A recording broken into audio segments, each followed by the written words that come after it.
Hello mga gangs! Good morning! Welcome back to my channel.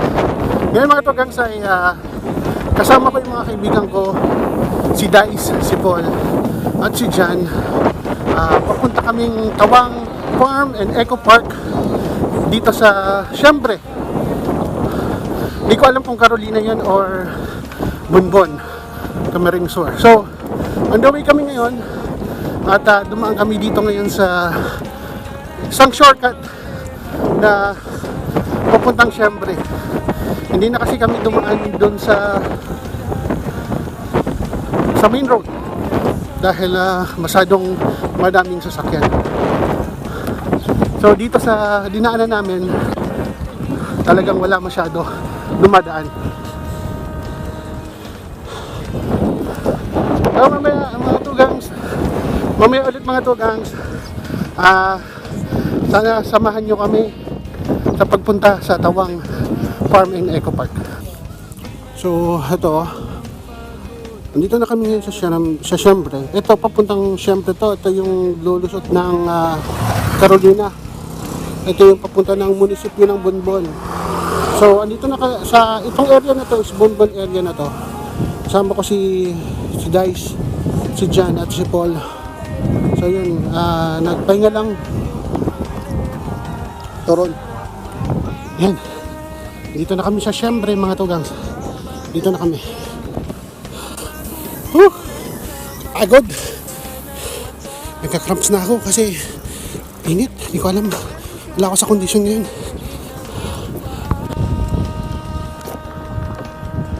Ganda ng view. Ito yung kasarapan ng nagbabike vlog. Makakita ka ng magandang view. Yan yung Mount Isarog. So maya maya makakarating na tayo doon mga tugangs. Medyo malapit na tayo. Ubus din ng iyong pera, sarap mag-bike. Tanggal ang iyong problema, sarap mag-bike. Tiyak mamamangha ka, sarap mag-bike. Yun yung galing Bonbon. Ito yung papuntang Carolina. Yung pagpasok namin dito galing sa Bonbon sa Siyempre, may makikita kayong chapel dito sa sa left side nyo.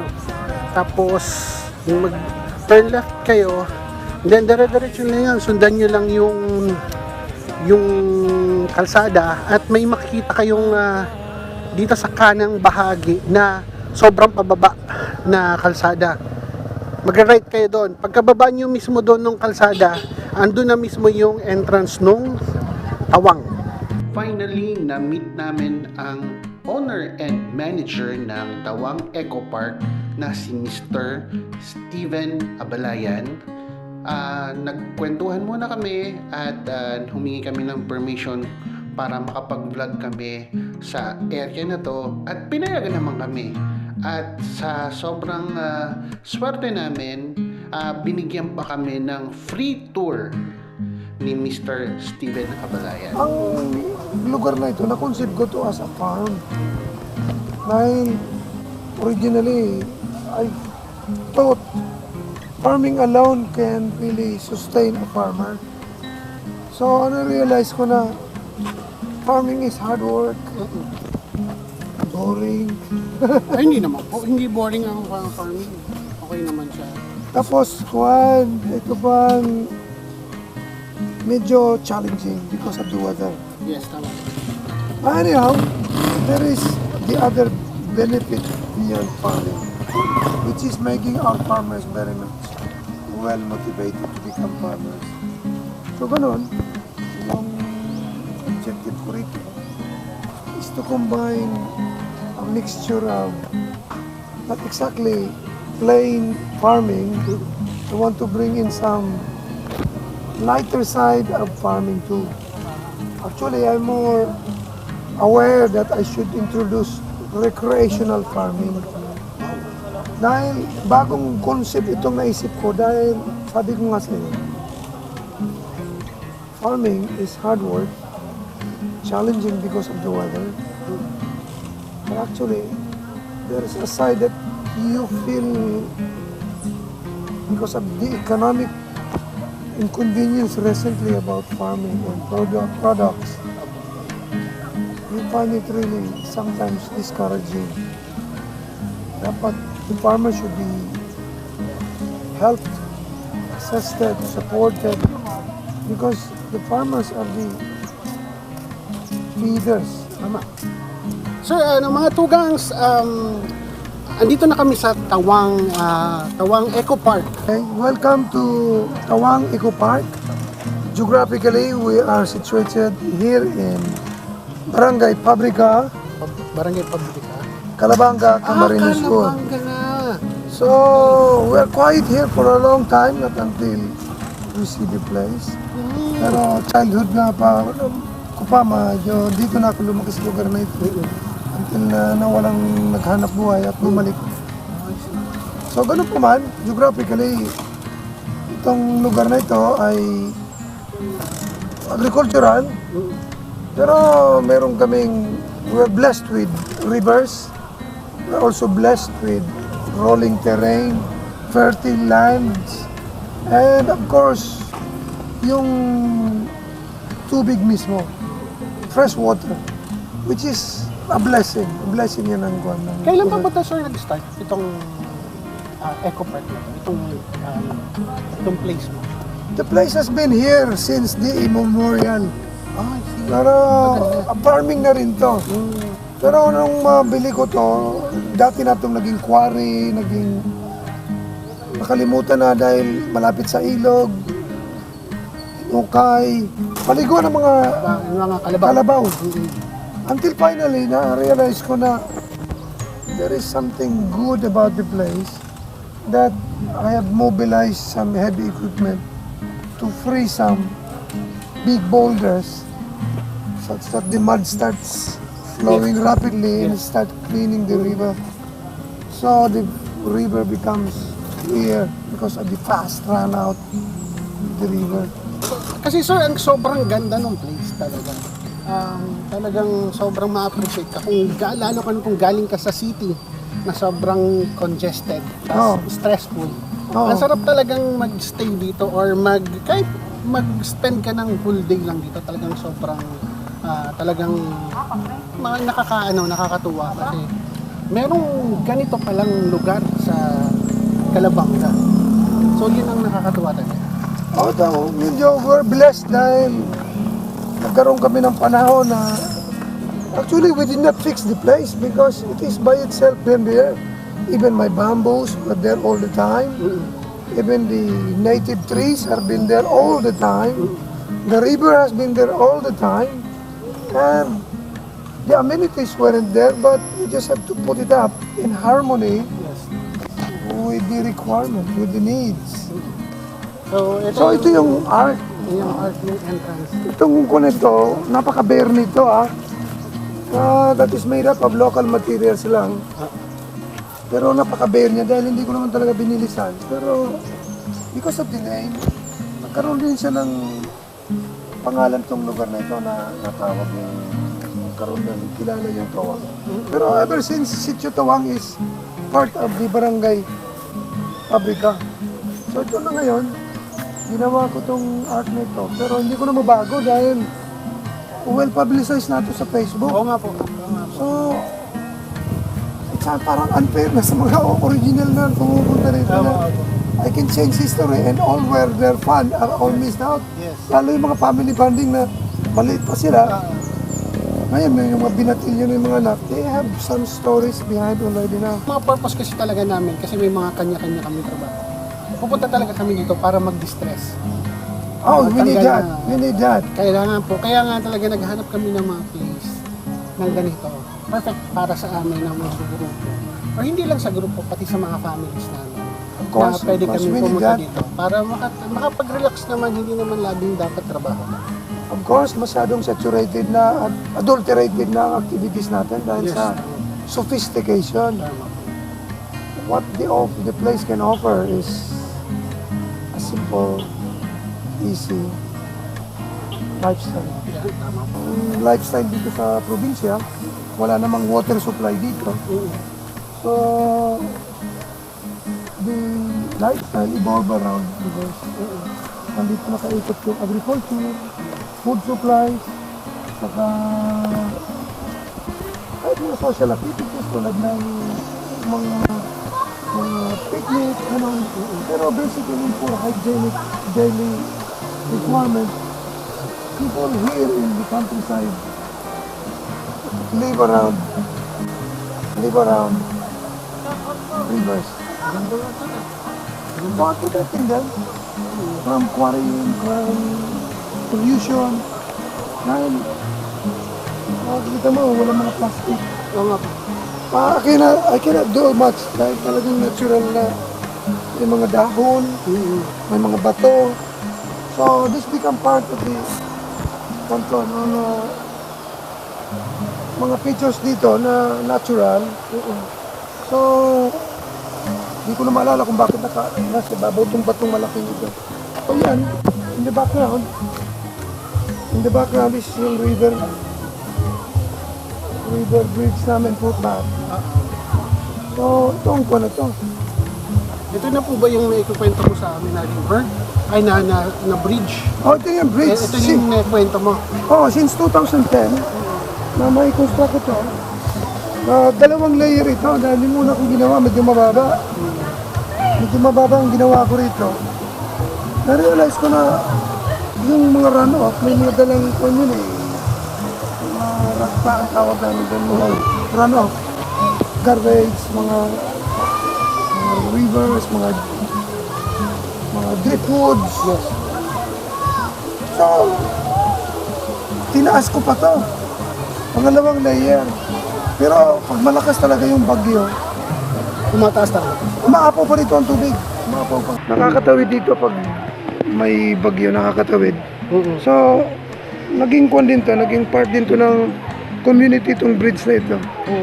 So, nakakontribute din to sa konting convenience, lalo na yung mga taong nag-agriculture sa kabilang ilog, hindi makatawid yung products nila. Yes. Oh, pero ito mga rivers dito, talaga. Meron parting malalim, meron din parting mababaw. Pero inayos ko siya dahil nawala inalis ko yung mga putik. Inalis ko yung putik na nag-mobilize din ako ng heavy equipment dito para malinis ko talaga, maalis ko yung putik at makadalo yung tubig talaga. So eventually, nahiya na yung mga kalabaw dito. Wala na kasi wala na yung putik eh. Wala na putik eh. Malinaw na siya.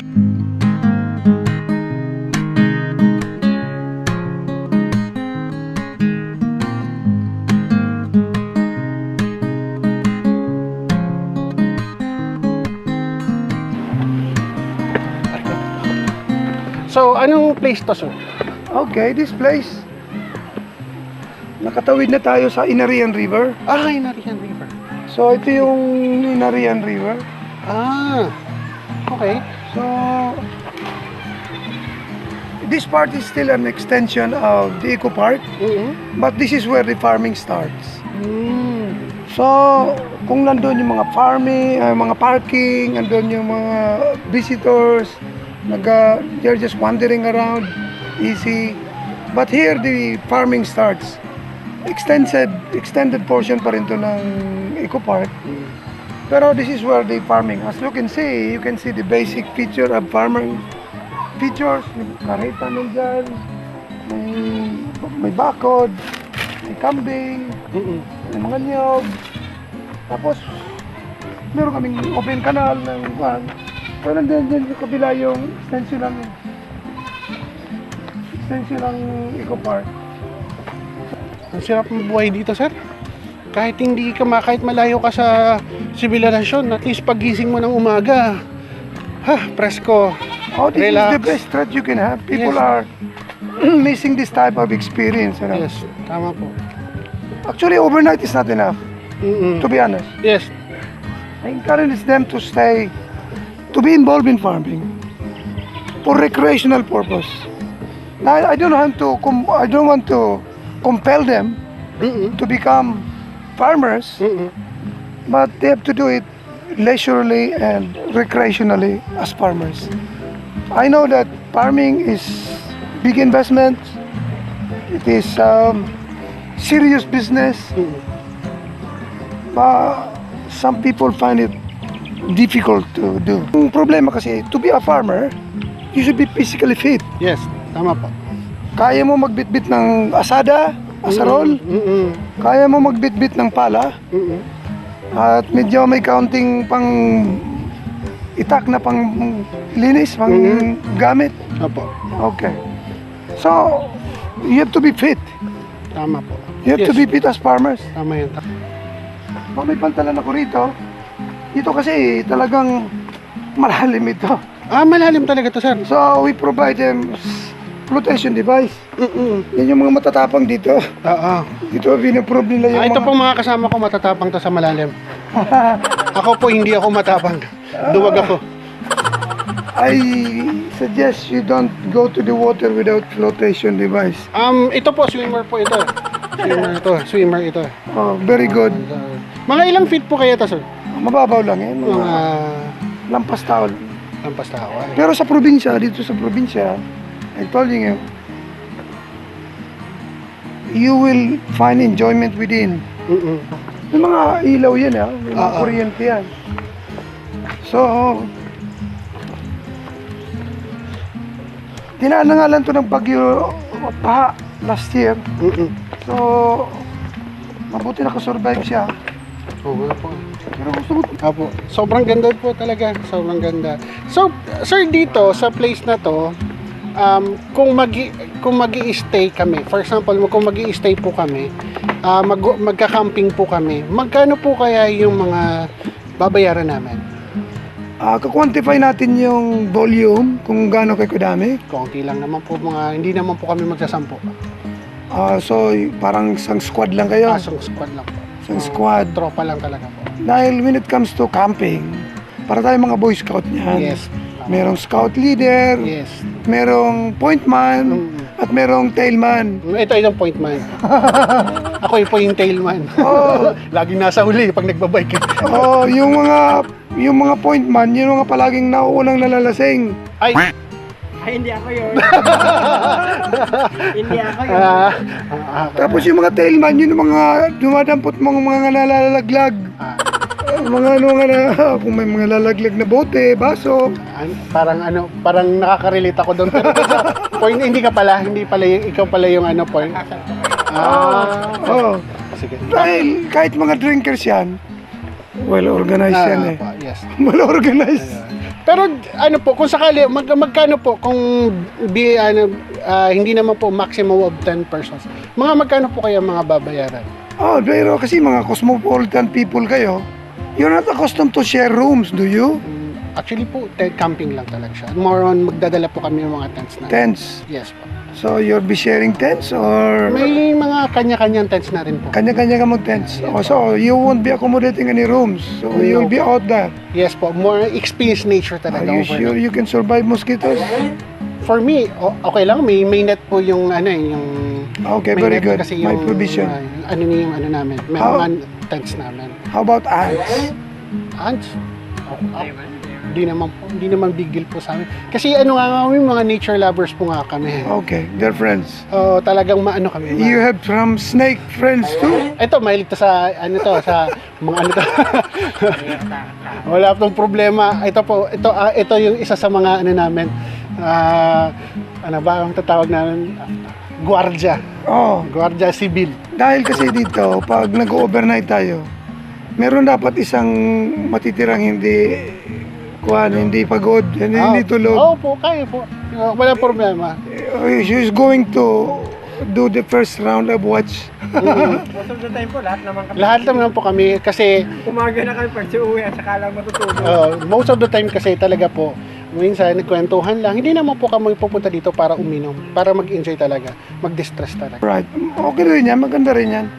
Most likely, ano kaya ang plano nyo? Diba, anong araw ang gagawin nyo? Mostly po weekends. Mga Weekends? na bro. Weekends.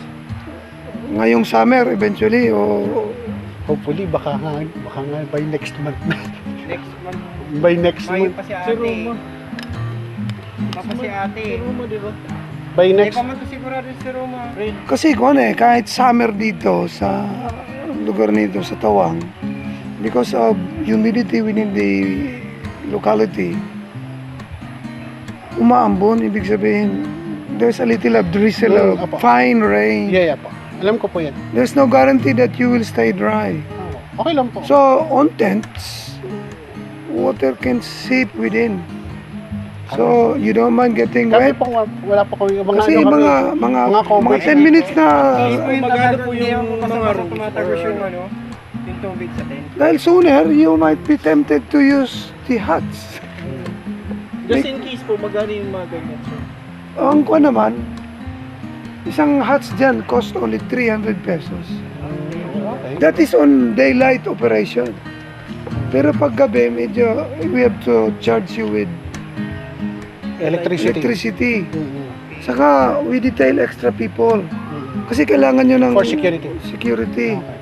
Not exactly security because you can take care of yourself. Yeah. I mean, siyempre, yung mga... Against snakes, against ants, against... I see. Yun lang pala yun, yung pala yun. Pero I would advise na you travel light. Tayo magtatravel more on travel kasi bike lang po nga kami. Nagbabike yun, po kami. babike ka. Nagbabike. Kumbaga kami Motorbike o Hindi po, bike packing. Talagang mountain bike. bisikleta. Kaya yung nakita mo niyo pong bike sa amin po. Oo, kita ko. Pak, may kurong kong baggage sa Oo, likod. sa akin Magandang po yun. bisikleta mo ha. Hindi Huwag naman. mo mamahalin ha. Ay, hindi naman po. Mura lang. Mas mahal pa nga po bike nito sa bike nito eh. Oo nga, sabi ko. That's impressive. I don't have that. Hindi, mas mahal pa po ang bike nito sa kanito. Talaga Oh, po. papakita ko sa inyo yung camping area. Sige po. Dahil, kung yun ha, medyo, mga huts din yun.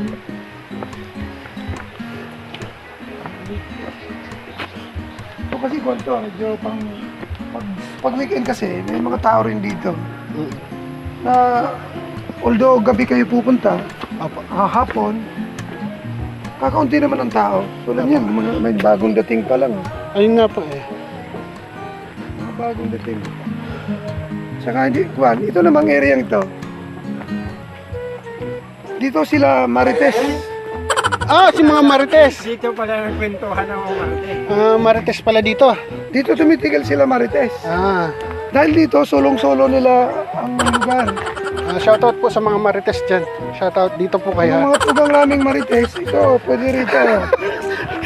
Mag-camping din kayo rito, pero hanggang dito lang kayo. Dahil dito lahat ng chismis. When it comes here, it stays here. Ah, hanggang dito lang talaga.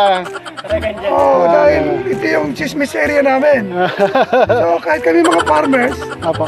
nag-develop kami ng lugar, nakikichismis din kami. Kaya Marites din pala. Marites din pala. Tatlo yan. Talagang mga tugang, talagang sobrang magugustuhan niyo dito sa place na to. Punta kayo dito sa Tawang. Ito pa. Yan. Ito pa yung van. Yung pinakauna kong ginagawa. So, you can camp here without your tent. You can fix your cooking utensils over there.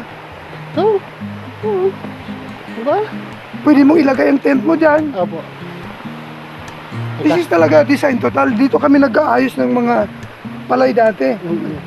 Minsan, naggiginik, naggawa ng mais. Pag tag-ulan, medyo basa. So, we need some huts like this. And of course, you need the river. Ayan. Ito. So, pag dito na tayo mag-ano, Pwede kayo mag-camping dyan, pwede kayong dito. dito, ganyan. Lapit lang. May kuryente. Pero pwede, we can turn it off. Pwede kayong mag-bonfire dito, mag-campfire doon sa baba. Campfire dito. Mga ilang tents ba tayo particular? Mga ilan ba tayo? Ako, ang araw Ikaw ko, may tent ka, apat. ako meron, si Paul meron, si Kate meron, apat na. Apat, kimigan. Si Megan, 5. Oh, ang dami po kaming tents. This is away from noise. Yes, totoo po yan. If you really want to enjoy the place, this is quieter than quiet. Yes, tama po. Tama. Too far away from Marites. Ano, masasabi mo bro? Okay? Okay yung place? Hmm. Na? Kahit hindi ko nga need lang. So soon, Nahihiyan ko lang pero Dahil ko aram na araw kanina, will develop na pala ng loob kanina. Diba, sir? Ganun yung first impression. Ang ganda ng first impression talaga. Pagpasok mo pa lang dito kahit first timer ka. Ganda talaga. Ako talaga na-amaze ako sa place talaga. Kung personally, thank you. Kasi syempre, binigyan mo kami ng tour dito sa place mo. Kasama ng mga barkada ko. So, talagang sobrang thank you. And then, special shoutout kay Sir Eman. Kasi siya yung nag-recommend na pumunta dito sa Tawang kasi nakita ko nga yung vlog niyo. Si Eman Bustamante. Yeah. Sobrang salamat Sir Eman kasi yun nga, nakita ko yung Tawang Eco Park dahil din sa'yo. Nakita ko yung sa vlog mo. So yun, kay Sir, thank you po kasi nagkaroon kami ng privilege na ma-interview ka.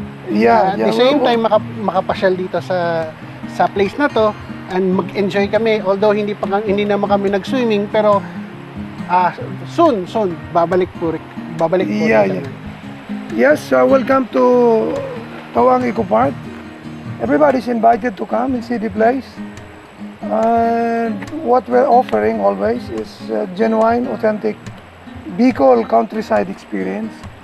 There's nothing big deal in that place, but just welcome to Bicol. Now here we are in the farm area. This boundary is delineating the farm area because of the blessings of spring waters. Yes. We're using this for irrigation, for utilities, for cleaning utensils, and of course, domestic purpose.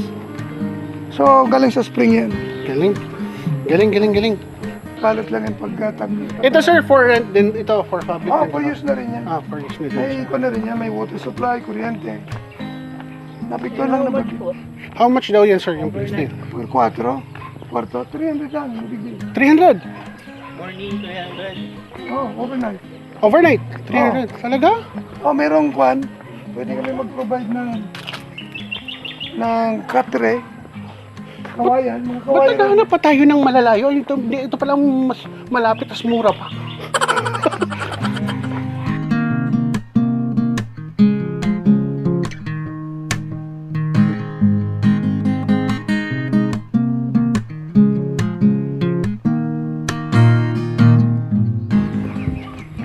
This is where we watch the sunset. Wow! Ganda. You see the sunset here? Yes. You should see it before the sun goes down. Yes. Ganda. So, upo ka para mag-relax ka. Ay, Sige, orange. Sobrang relaxing sir. Sobrang relaxing talaga. Ito yung pinakamalaking bato rito na hindi ko na mabuhat eh. So, sinimento ko na lang. Diyan kayo magpakuha ng picture ngayon dahil baka dapat kumakagat kayo sa bato pag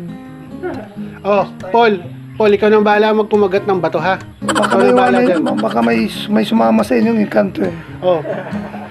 Pogs, alam na. You should say hello, you should tap the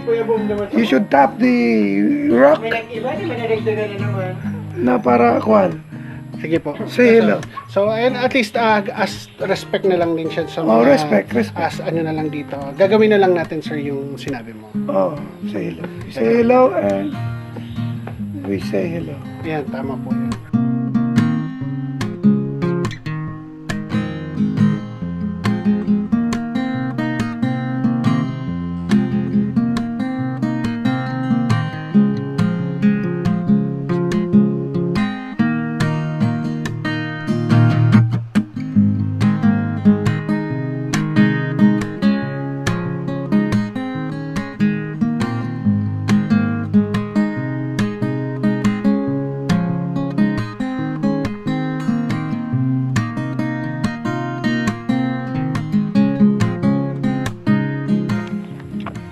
Thank you po for allowing us na makapagbisita. Thank you. Thank you po. Thank you. Kalit natin to. Angat niya. Angat niya. Ready? 1, 2, 3. Angat niya. Yan na. Thank you. Angat niya ba? Hey, sir. Amigat. So yun mga tugangs, finally natapos na namin yung tour dito kasama si Sir na about dito sa Tawang Eco Park dito sa pabrika Calabanga Camarines Sur. So mga tugang, sana nag-enjoy kayo kasi kami ng tropa ko talagang sobrang nag-enjoy at soon babalik kami dito sa Tawang Eco Park. So mga tugang, punta kayo dito sa Tawang Eco Park kasi siguradong hindi kami mapapahiya sa recommendation namin sa inyo. Sigurado yan, di ba sir? Yeah. So mga tugang, thank you very much sa pagsubaybay dito sa aking vlog for today. Alam kong sobrang mahaba at salamat kasi umabot kayo sa dulo ng video na to. So, maraming salamat ulit.